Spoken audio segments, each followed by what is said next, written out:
My message this morning is an introduction to karma. I will open with the words of the Unitarian-Universalist own Ralph Waldo Emerson, who said, "Cause and effect, means and ends, seed and fruit cannot be severed, for the effect already blooms in the cause. The end pre-exists in the means. The fruit is in the seed." And Nietzsche, a philosopher, once said, "Beware of spitting into the wind."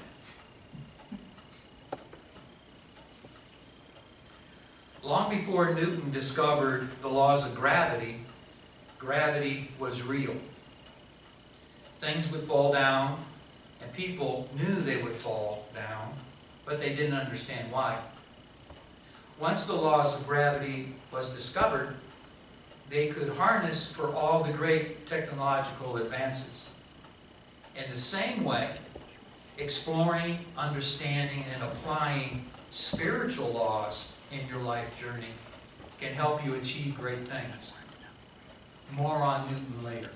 In fact, we're going to demonstrate Newton, believe it or not. What is karma? How is it defined? What is the history behind it? What are some common thoughts related to it? Is karma an Eastern religion philosophy? Or is it Celtic? Or is it the occult? Or is it neo-pagan Wiccan? Or is it scientific theory? Or is it part of all of these? As you will see, karma can become part of your life no matter what your tradition is. Karma, in the Sanskrit word that no English translation does it justice, karma literally means cause and effect, or action. It means nothing happens to us because we make everything happen. We may have accepted without question the cultural viewpoint which says that this is the way things are, that things happen to people from the outside force, be it God, circumstances, luck, chance, or whatever. Within the karmic frame of reference, there are no accidents or coincidences. Coincidences are never arbitrary happenings. As Jung says, they are significant. Deeper meaning exists behind the event. Many sayings, you might know more of karma than what you think by hearing these sayings. These are common folklore, and religions offer pearl of wisdoms, of karmic wisdom. Here's some of them. Reap what you sow. That's karma. Live by the sword, die by the sword. Troubles come home to roost. What goes around comes around. For every action, there is an equal and opposite reaction. Heard those more than a few times throughout your life, probably. And the childhood retort, I never did hear this one, but it's cute and meaningful. I'm rubber, you're glue. I'm the only one out in the dark. I never heard this. Whatever you say bounces off of me and sticks to you. I'm from the other side of the tracks. Yeah. So these all give us some sense of karmic law. All of these gems are in contrast to another way some believe, as with, I can't help it, or he, she, or it made me do it, or why does the universe always dump on me? Or the ultimate excuse, the Christian boogeyman, the Prince of Darkness, in the words of that once great philosopher from the 70s show Laugh-In, comedian Flip Wilson. The devil made me do it, honey! Woo! For those of you who've never old enough to see that, excuse me acting that. But for those of you that remember that, that's I had to do it. Most people seem to believe that karma means destiny or fate, but nothing is farther from the truth. Destiny or fate implies predetermined life circumstances, usually of a negative kind, which cannot be changed. In contrast, in the occult view, karma is always changing and changeable. Most people believe that karma is an Eastern philosophy, but for ages karma has been an important part of the occult and other histories throughout the West. Karma is an important idea in occult work that within the karmic frame of reference has been mentioned, there are no accidents or coincidences. Often a discussion on karma is linked with reincarnation.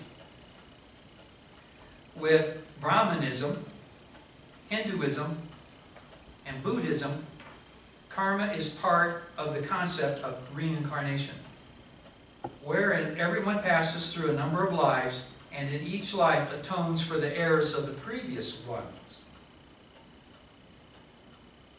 The concept of karma and reincarnation was also common to the ancient Celtic people. The Celts believed in past and future lives, all of which was predicated on one's actions. It is also commonly thought that to believe in karma, you have to believe in reincarnation. Again, not true.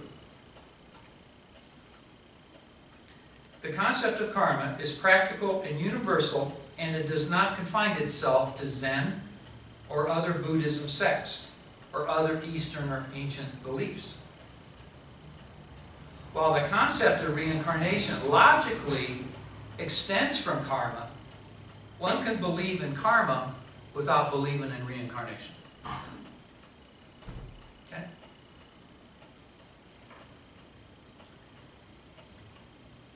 So I'm taking you all over the philosophy and religious map. Here we're going to continue. The concept of karma and witchcraft, Wicca, or neo-paganism is somewhat different. There is a belief in the threefold law. We've heard that before. The law of threefold return. Do good, and good will be returned.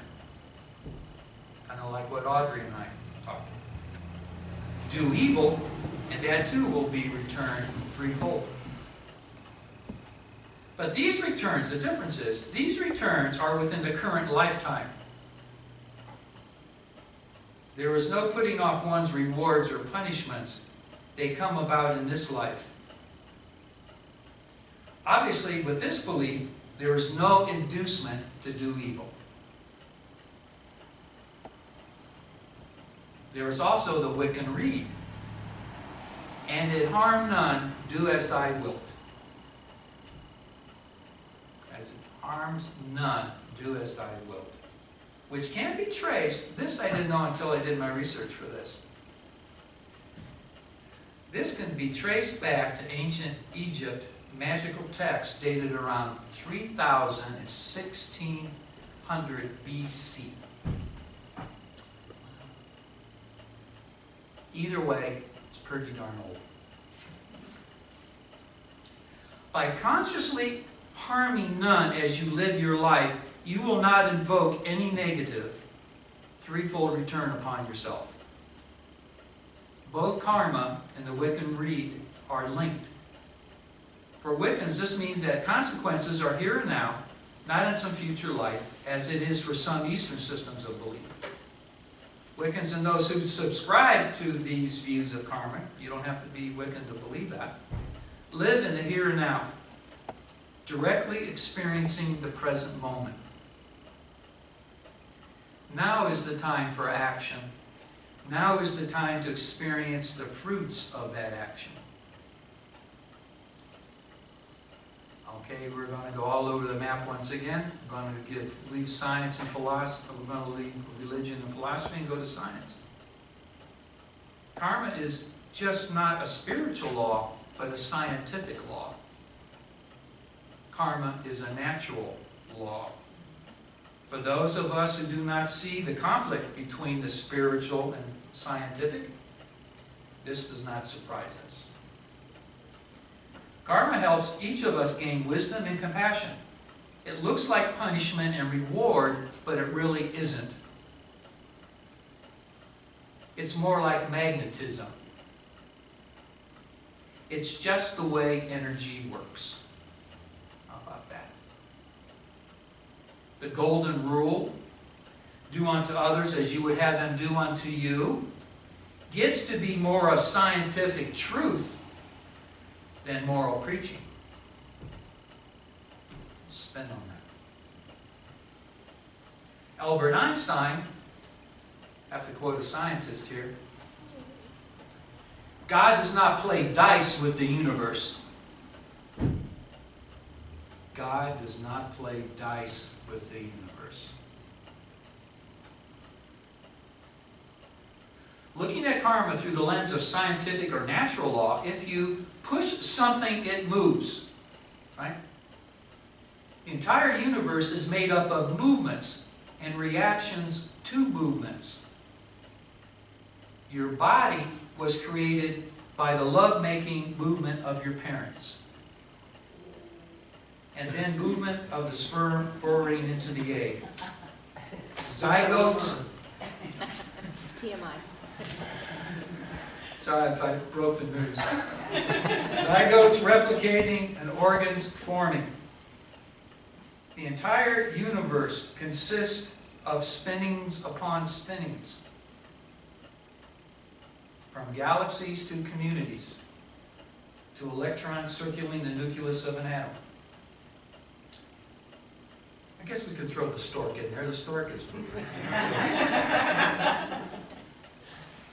Stork comes and baby stays. Right? Movement is the natural and quality of all creation. It can be said that the universe is running on the fuel of karma. Thus far, I have talked about karma. How about if I demonstrate karma before your very eyes? You game? Show and tell is always fun. So we'll see. A lot of us are gardeners in here. I want to ask if anybody's ever done this. Imagine you're out in your garden and you didn't put your tools away, like I have a habit of not putting things back where they belong. My wife's back there. And you're walking around in your garden and you forgot the rake was laying there. Don't do it. Because this is an example of negative karma. It'll happen the same way every single time. I've always wanted to do this in front of a group of people. Do not do this at home. This man is a professional.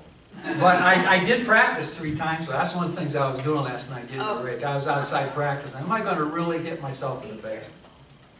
I know it's there. That's the difference. Okay, I know it's there. But if you do this, it's going to do this every single time.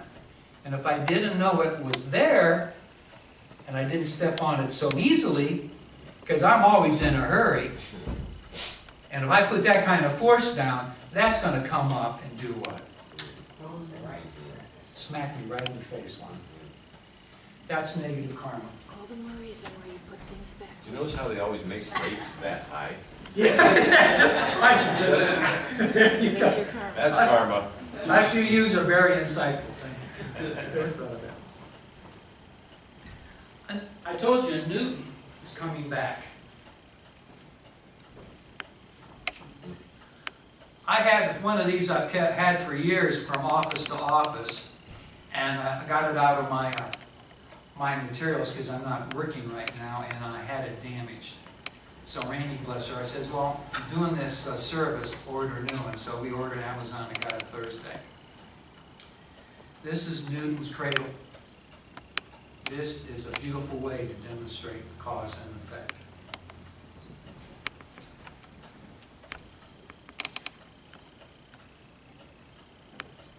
How many have ever seen this? We know what's going to happen.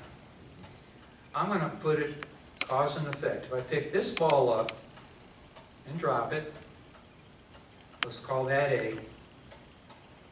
It's going to hit B, transfer. I'm not a scientist, but it's going to transfer its energy through momentum. And then D's going to happen. And then it's going to start all over again. Cause and effect.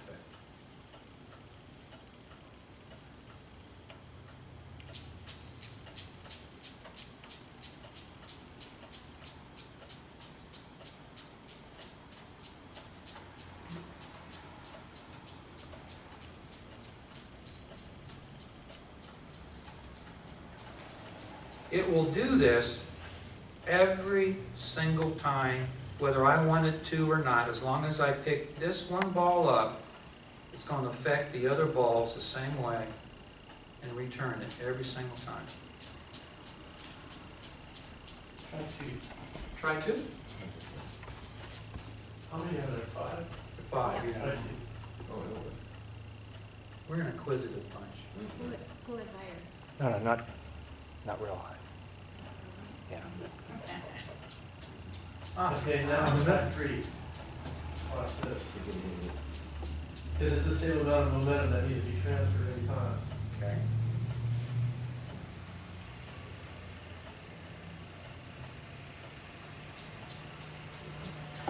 Doesn't that blow your mind? Yeah, it does. For every action, there's an equal and opposite reaction. Thank you. That demonstrated that, whether it's 1, 2, or 3. But 1, 1, 2, 2, 3. You see what's happening though, that 1 is going every time. Uh-huh. That's pretty Yeah, it's got to join the 3. Right. Yeah. Cool. Thank you.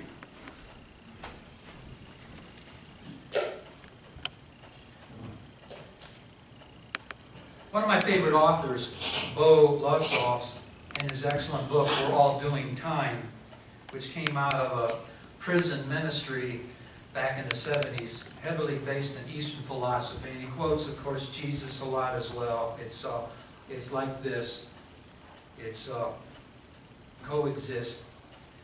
Out of that book, he says this about karma. If we're living in tune with the rules of the universe, we've demonstrated some rules of the universe. The main rule we need to appreciate is called the law of karma. He goes on to say that every thought, word, and deed is a seed we plant in the world. All our lives, we harvest the fruits of those seeds. If we plant desire, greed, fear, anger, and doubt, then that's what will fill our lives. If we plant love, courage, understanding, good humor, and that's what we get back. This isn't negotiable. It's the law of energy. Like that shows us, like the law of gravity.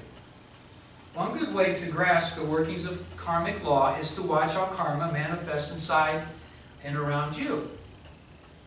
Life is a living textbook of the laws of karma. In conclusion, this message was meant to be a brief introduction to karma. Much more can be said, especially on how to apply karma, creating good karma. For now, what can each take away from this message on karma? How does it impact my life day to day? If you are still a skeptic, you can see karma in action by, here's 3 ways. Observe how life so often creates exactly what you desire or fear. Observe that. Another way, watch as the biggest persecutors in any situation seems to inevitably become the persecuted.